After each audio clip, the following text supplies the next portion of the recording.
ఈరోజు ప్రభు సెలవిచ్చిన మాట, యెహోవా నీకు తన సన్నిధి కాంతిని ప్రకాశింపచేసి నిన్ను కరుణించునుగాక.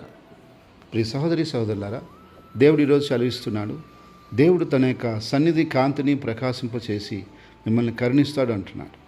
ఈరోజు సహోదరుడా సహోదరి, నువ్వు ఎలాంటి క్లిష్ట పరిస్థితుల్లో ఉన్నా, ఎలాంటి ఇబ్బందుల్లో ఉన్నా, ఎలాంటి శోధనలో, బాధల్లో, ఎలాంటి ఇరుకుల్లో, ఎలాంటి వ్యాధి బాధల్లో, ఆర్థిక బాధల్లో నువ్వు ఉన్నట్లయితే ప్రభు ఖచ్చితంగా నీ మీద ఆయన తన సన్నిధి కాంతిని ప్రకాశింప చేస్తాడని, ఆ యొక్క సన్నిధి కాంతిని ప్రకాశింప చేయటమే కాకుండా నిన్ను తప్పకుండా ఆయన కరుణించి నీవున్న ఇబ్బందుల్లో నుంచి, నీవున్న శోధనలో నుంచి, బాధల్లో నుంచి, ఆ యొక్క రకరకాల విపత్తుల్లో నుంచి, అన్ని సమస్యల్లో నుంచి ప్రభు నిన్ను కరుణించి విడిపించి ఆశీర్వదించి గొప్ప చేయునుగాక.